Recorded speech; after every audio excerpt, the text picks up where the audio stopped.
माता कृष्णावंती महाविद्यालय की ऑनलाइन क्लासेस में आपका स्वागत है। आज हम हिंदी साहित्य के अंतर्गत काव्य गुणों का अध्ययन करेंगे। तो काव्य गुण किसे कहा जाता है, सर्वप्रथम इसी का अध्ययन करेंगे। जैसा कि आप सबको पता ही है कि जो रस है, रस को क्या कहा जाता है? काव्य की आत्मा कहा जाता है। लेकिन जिस प्रकार काव्य में रस का होना आवश्यक है, उसी प्रकार से काव्य में गुणों का होना भी आवश्यक है। रस होंगे तो गुण अवश्य ही काव्य के अंतर्गत अपना स्थान बनाएंगे। बिना उसके काव्य में रस भी नहीं हो सकते हैं। जैसा कि काव्य शास्त्र के आचार्य कहते हैं, क्या कहते हैं? काव्य शास्त्र के आचार्यों ने काव्य पुरुष की कल्पना करके उसके विविध अंगों का विवेचन किया है। जैसे शब्द और अर्थ क्या है? काव्य का शरीर है। रस काव्य की आत्मा है। जो रीतियां हैं, आपने सुना होगा गौड़ी रीति, वैदर्भी रीति, पांचाली रीति। तो ये सारी जो रीतियां हैं, एक शरीर में जैसे अवयव होते हैं, उसी प्रकार रीतियां काव्य के अवयव संस्थान हैं। जो काव्य दोष हैं वो शरीर के विकारों के समान है, और जो काव्य गुण हैं वो क्या है? वो काव्य की आत्मा के नित्य धर्म है। काव्य की आत्मा कौन है? काव्य की आत्मा है रस। तो उस आत्मा के जो नित्य धर्म है वो कौन है? वो है काव्य गुण। भरत मुनि ने रस को काव्य की आत्मा माना है। अब हम बात करते हैं कि काव्य गुण किसे कहते हैं।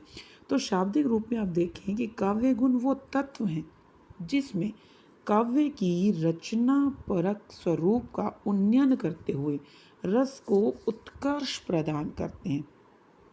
अब रस के उत्कर्ष से यहाँ पर क्या मतलब है? मतलब काव्य की जो रचना होती है उसको एक जो स्वरूप प्रदान किया जाता है, उसमें जो गुण है उसका अत्यंत महत्वपूर्ण स्थान है। रसों के द्वारा जो काव्य होता है वो अत्यंत प्रभावशाली बनता है। तो उसके अंतर्गत उसको विस्तार देने के लिए, उसको ऊंचाई पर पहुंचाने के लिए जो अपना धर्म निभाते हैं वो कौन है? वो है काव्य के गुण। ये जो गुण होते हैं वो रस के उत्कर्ष में सहायक होते हैं। अब जैसा कि मैंने पहले बताया कि रस के होने पर गुण भी अवश्य ही होंगे। अगर किसी काव्य में रस है तो गुण अवश्य ही होंगे, और रस के न होने पर वह नहीं होते हैं। अर्थात जहाँ पर काव्य में रस नहीं होगा वहाँ पर काव्य के गुण भी नहीं होंगे। जिस प्रकार हमारे शरीर में आत्मा प्रधान है, अब अगर हमारे शरीर में आत्मा है तभी हमारा शरीर शारीरिक रूप से इस संसार में विद्यमान है। अब आत्मा का शरीर में जितना महत्वपूर्ण स्थान है, ठीक उसी प्रकार काव्य में रस प्रधान होता है। आपने सुना है श्रृंगार रस, करुण रस, रौद्र रस, अलग अलग काव्य में अलग अलग रस प्रधान होते हैं। उसी प्रकार से काव्य में गुणों की स्थिति स्थिर मानी गई है। हर काव्य में गुण अवश्य ही होते हैं। काव्य गुण रस या काव्य आत्मा के स्थायी धर्म है। स्थायी धर्म काव्य आत्मा, काव्य की आत्मा कौन है? रस। तो उनके स्थायी धर्म यानी कि जहाँ काव्य में रस की उपस्थिति होगी वहाँ पर काव्य में गुणों की उपस्थिति अवश्य ही होगी, और उन्हीं के द्वारा ही रस का उत्कर्ष होता है। रस जो प्रभाव अपना दिखाता है वो किससे दिखाता है? वो काव्य गुणों के द्वारा ही दिखाता है। तो अब आप समझ गए होंगे कि काव्य के गुण किसे कहते हैं। नेक्स्ट हम बात करते हैं काव्य गुणों के प्रकार के बारे में। तो काव्य के जो गुण हैं वो आज भले ही हमारे सामने 3 गुण स्पष्ट हों, लेकिन सर्वप्रथम काव्य के गुणों के बारे में विद्वानों में मतभेद ही हमें दिखाई देता है। सर्वप्रथम बात करते हैं भरत मुनि की, जिन्होंने नाट्य शास्त्र में 10 गुणों का कथन किया है। अर्थात उन्होंने काव्य के कितने गुण बताए हैं? 10 गुण। तत्पश्चात भामह ने काव्य के 3 गुण बताए, माधुर्य, ओज तथा प्रसाद। आचार्य दंडी ने काव्य के 10 गुण बताए हैं। जिस प्रकार भरत मुनि ने 10 गुण बताए, आचार्य दंडी ने भी 10 गुण बताए हैं। भोज ने काव्य के गुणों की संख्या मानी है 24। लेकिन इसके पश्चात जो ध्वनिवादी आचार्य हुए हैं, जैसे कि आनंदवर्धन, मम्मट, विश्वनाथ, जगन्नाथ, इन सब ने गुणों की संख्या का, उसके स्वरूप का अत्यंत युक्ति युक्त रूप से विवेचन किया, अत्यंत वैज्ञानिक विवेचन किया और तत्पश्चात ये निर्धारित किया कि गुणों की जो उचित संख्या है वो कितनी है, वो 3 है। और वो 3 गुण कौन कौन से हैं? माधुर्य, ओज और प्रसाद। संस्कृत के आचार्यों में वामन हुए हैं, तो वामन ने भी गुणों का विवेचन अत्यंत सुसंबद्ध और तर्क संगत ढंग से किया है और इन्होंने गुणों की संख्या कितनी मानी है? 20 मानी है। आज हम जो गुणों की संख्या का अध्ययन करेंगे वो हैं गुण कितने हैं संख्या में? 3। इन 3 गुणों की संख्या का अध्ययन करेंगे जो कि आपके सिलेबस में निहित हैं, माधुर्य, ओज तथा प्रसाद। तो सर्वप्रथम हम वामन की जो विवेचना को देख लेते हैं, तत्पश्चात हम उन गुणों का अध्ययन करेंगे। तो वामन क्या कहते हैं? वामन गुणों की विवेचना करते हुए कहते हैं कि काव्य में शोभा को उत्पन्न करने वाले जो धर्म है वो कौन है? गुण। मतलब किसी भी काव्य में जो हमें शोभा दिखाई देती है, जो काव्य पढ़ने से मन में जो भाव उत्पन्न होते हैं, तो वो उसको उत्पन्न करने वाला कौन है? उसको उत्पन्न करने वाला है गुण। तो उसके पश्चात शोभा के अतिशय को करने वाले कौन है? अलंकार। शोभा को जो बढ़ाता है, अतिशय अधिकता प्रदान करता है, वो कौन है? वो है अलंकार। ओज, प्रसाद आदि गुण काव्य में शोभा को उत्पन्न करने वाले धर्म हैं। यमक, उपमा आदि अलंकार स्वयं काव्य में शोभा को उत्पन्न नहीं करते हैं, अर्थात केवल अलंकारों से काव्य में शोभा उत्पन्न नहीं होती है, बल्कि उस शोभा को जो बढ़ाता है वो कौन बढ़ाता है? वो अलंकार बढ़ाते हैं। लेकिन शोभा उत्पन्न कौन करता है? वो उत्पन्न करते हैं गुण। तो काव्य में शोभा को उत्पन्न करने वाले कौन हैं? गुण हैं। और उस शोभा को बढ़ाने वाला कौन है? अलंकार है। इसे वामन ने एक उदाहरण द्वारा समझाया है कि जिस प्रकार युवती के सौंदर्य आदि गुणों के होने पर अलंकार, यहाँ अलंकार का अर्थ है आभूषण, उसकी शोभा को बढ़ाते हैं। शारीरिक सौंदर्य के न होने पर धारण किए हुए अलंकार व्यर्थ होते हैं। उसी प्रकार की स्थिति काव्य में, अर्थात वामन हमें क्या कहना चाहते हैं कि अगर युवती सुंदर है, सुंदर युवती पर अगर आभूषण भी पहना दिए जाए तो उस युवती के सौंदर्य में और अधिकता आ जाती है, उसके सौंदर्य में 4 चांद लग जाते हैं। लेकिन अगर शारीरिक रूप से सुंदरता नहीं है तो केवल अलंकारों के द्वारा सुंदरता उत्पन्न नहीं की जा सकती। और यही स्थिति काव्य में ही है, अर्थात काव्य में अगर गुण होंगे, गुण यानी सौंदर्य, तो क्या सौंदर्य गुण रूपी अगर सौंदर्य होगा तभी अलंकार उन गुणों को बढ़ाने वाले प्रतीत होंगे, अथवा गुणों का, उसके गुणों के होने पर ही अलंकारों का कोई भी स्थान उस काव्य में दिखाई देगा। काव्य में ओज, प्रसाद आदि गुणों के होने पर ही उपमा आदि अलंकार उसकी शोभा की वृद्धि कर सकते हैं।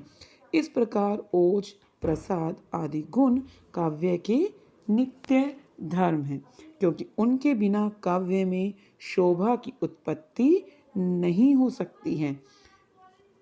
अब हम बात करते हैं ओज गुण की। ओज, ओज जैसा कि इसके नाम से ही स्पष्ट हो रहा है, ओज का मतलब क्या है? तेज, दीप्ति। तो ऐसे भावों वाले जो गुण हैं वो है ओज गुण। तो अब हम इसका अध्ययन कर लेते हैं। ओज शब्द का क्या अर्थ है? ओज शब्द का अर्थ है तेज, प्रकाश, दीप्ति। अर्थात जिस रचना को सुनकर या पढ़कर हृदय में उत्साह, वीरता, आवेश और स्फूर्ति का संचार हो, वो क्या कहलाएगी? वो सारी रचनाएं ओज गुण के अंतर्गत आती हैं। जिसमें विशेषतः कठोर वर्ण हो, दिव्य नहीं है, द्वित्व और संयुक्त अक्षर हो। आपको पता है द्वित्व क्या होते हैं? जैसे क और क का 2 बार रिपीट होना, जैसे पक्का, इसमें क आधा और क पूरा आता है तो वो द्वित्व वर्ण है। संयुक्त अक्षर क्ष है, त्र हो गया, ज्ञ हो गया, श्र हो गया, ये सारे क्या हैं? ये संयुक्त अक्षर हैं। फिर है समास बहुल। आपने समास सुने हैं, समासिक विग्रह नहीं कह रहे हैं, विग्रह करने से पूर्व जो है समास बहुल वो है समास। ट वर्ग, जिसमें ट वर्ग की योजना हो। ट वर्ग आपने सुने होंगे, 5 वर्ग हैं स्पर्श व्यंजनों के अंतर्गत। पहला क वर्ग आता है, फिर च वर्ग आता है, तत्पश्चात ट वर्ग आता है। इसके बाद कौन सा वर्ग आता है? त वर्ग आता है तथा प वर्ग आता है।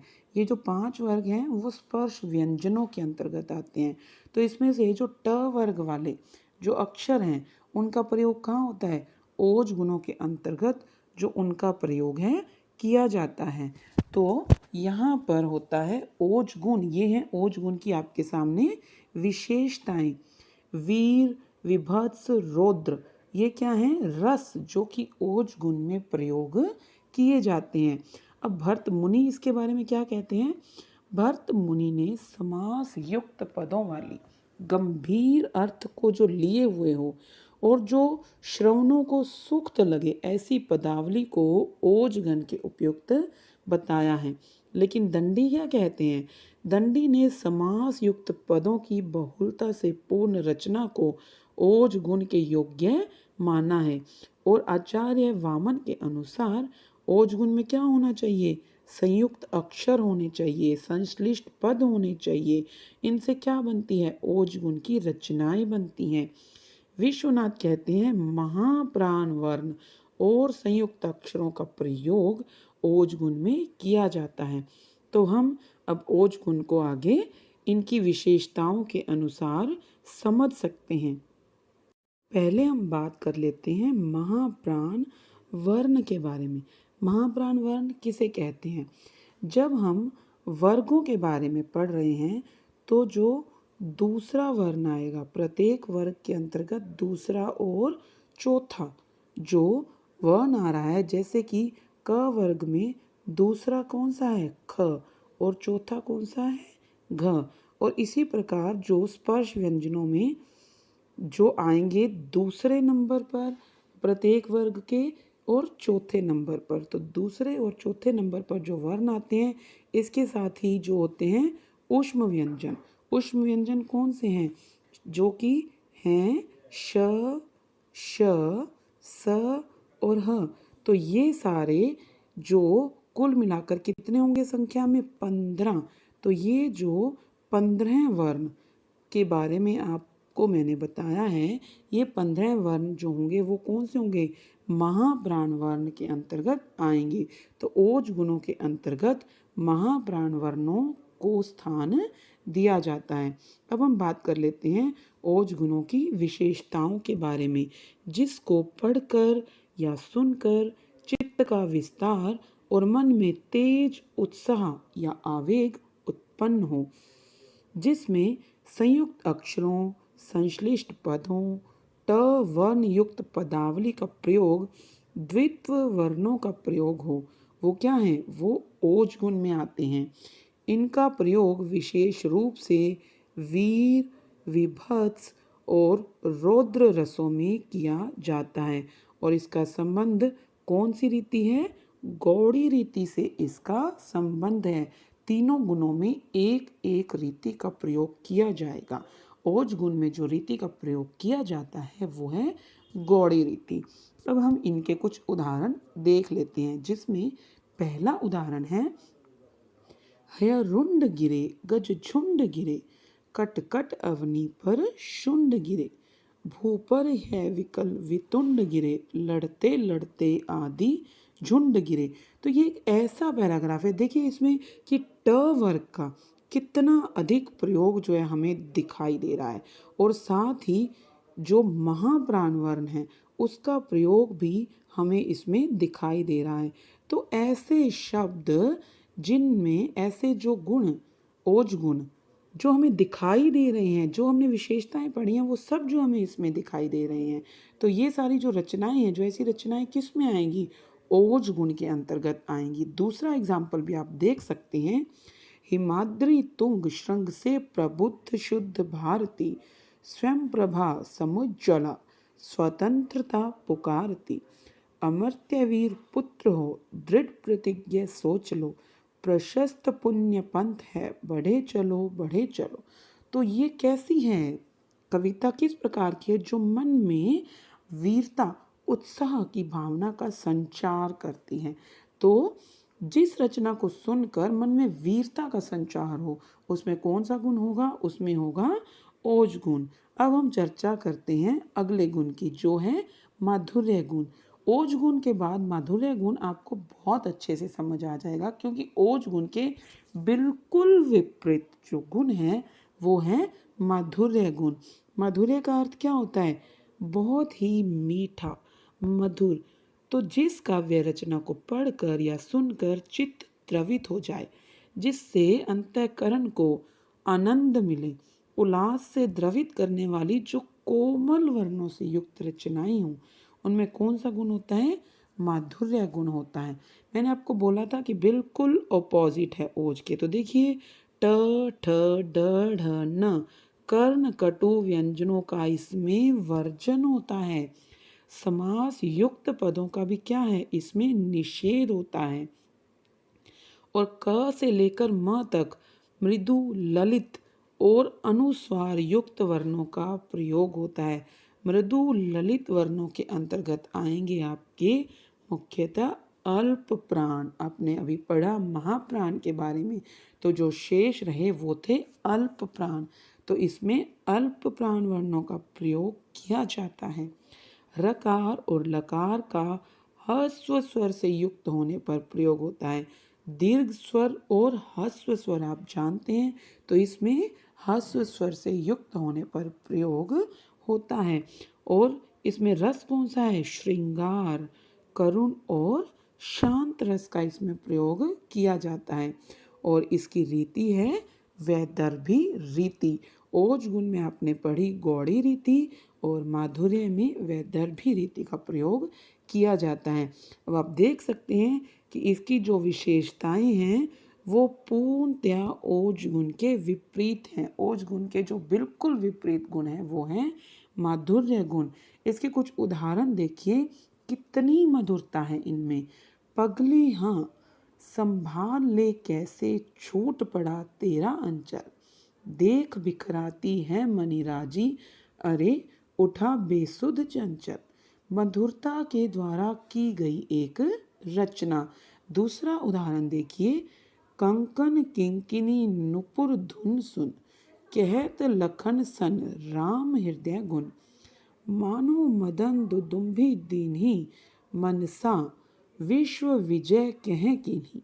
मतलब मधुरता के साथ जिन रचनाओं का उच्चारण किया जा सके, जिनको पढ़कर मन में मधुरता का भाव उत्पन्न हो, चित्त द्रवित हो जाए, तो ऐसे स्थान पर हमें माधुर्य गुण दिखाई देता है। तो यहाँ पर बात हो गई माधुर्य गुण के बारे में। अब हम बात करते हैं प्रसाद गुण के बारे में। प्रसाद गुण ऐसी रचनाओं में दिखाई देता है जहाँ पर काव्य को पढ़ते ही उसका अर्थ हमारे सामने स्पष्ट हो जाता है। तो अब हम चर्चा करते हैं प्रसाद गुण के बारे में। तो कहाँ होता है प्रसाद गुण? प्रसाद का शाब्दिक अर्थ होता है प्रसन्नता। तो जिस रचना को पढ़कर, जिस रचना को सुनकर मन प्रसन्न हो जाए, अर्थात जिसमें सुबोधता हो, स्वच्छता हो, जिसका अर्थ सुनते ही समझ में आ जाए, वहाँ होता है प्रसाद गुण। मम्मट ने, आचार्य मम्मट काव्य प्रकाश में लिखते हैं कि जिस प्रकार अग्नि सूखे ईंधन को व्याप्त कर लेती है और जल स्वच्छ वस्त्र को व्याप्त कर लेता है, उसी प्रकार प्रसाद गुण चित्त को सहसा ही व्याप्त कर लेता है। इसका क्या अर्थ है कि क्या होता है, जिस प्रकार से लकड़ी, सूखा जो ईंधन है, जो सूखी लकड़ी है, उसमें अग्नि तुरंत लग जाती हैं। और जो स्वच्छ वस्त्र है, क्लीन है, कोई कचरा गंदगी नहीं है, तो उस वस्त्र में जल तुरंत समा जाता है। वैसा ही है काव्य का प्रसाद गुण, जो कि चित्त में सहसा ही समा जाता है। जो प्रसाद गुण से युक्त रचनाएं होती हैं वो हमारे हृदय में सहसा ही समा जाती हैं। तुरंत हमें उनका जो अर्थ है वो समझ में आ जाता है। यह सभी रसों में, सभी रचनाओं में हमें दिखाई देता है। आचार्य दंडी प्रसाद गुण के बारे में क्या कहते हैं? आचार्य दंडी के अनुसार प्रसाद गुण वहाँ होता है जहाँ सुनते ही शब्द का अर्थ समझ में आ जाए। प्रसाद गुण में सरल, सहज और भाव व्यंजक शब्दों का प्रयोग किया जाता है। अर्थ की सुबोधता, सुस्पष्टता इसकी विशेषता है। सुबोधता अर्थात बहुत ही आसानी से जो बोध गम्य हो, ऐसा अर्थ हो, वहाँ है प्रसाद गुण। तो इसकी कुछ विशेषताएं जो पॉइंट्स में हमें दिखाई देती हैं वो हैं, जिस रचना को सुनकर पढ़कर मन में क्या हो? प्रसन्नता हो, जिसमें सुबोधता हो, स्वच्छता हो और सहज, सरल और भाव व्यंजक शब्दों का प्रयोग होता है। चौथा है, यह सभी रसों में, सभी रचनाओं में व्याप्त रहता है और इसका संबंध कौन सी रीति से है? पांचाली रीति से। तो ये हैं प्रसाद गुण की कुछ विशेषताएं। अब हम बात कर लेते हैं सामान्य से इसके उदाहरणों की। वह आता दो टुक कलेजे के करता, पछताता पथ पर आता। तो कितना सामान्य सा अर्थ है इसका। प्रसाद गुण का अर्थात जो आसानी से समझ में आ जाए। एक अन्य अर्थ है, उठो हिंदुओं अपने बल को संभालो, दशा हिंदी भाषा की कुछ देखो भालो, जमाने के धक्कों से इसको बचा लो, सपूती दिखा दो झपट कर उठा लो। तो कितनी आसानी से इसका जो गुण है, जो हमें अर्थ है, इस गुण के द्वारा हमें समझ में आ रहा है। तो जहाँ पर इतने सामान्य रूप से हमें अर्थ समझ में आ जाए, वहाँ पर जो गुण होगा वो कौन सा होगा? प्रसाद गुण। तो ये थे काव्य के गुण, माधुर्य, ओज तथा प्रसाद। तो हमारी जो आज की क्लास है वो इन गुणों की जो व्याख्या है उसके साथ यहीं पर ही समाप्त होती है। मिलते हैं अगली क्लास में। धन्यवाद।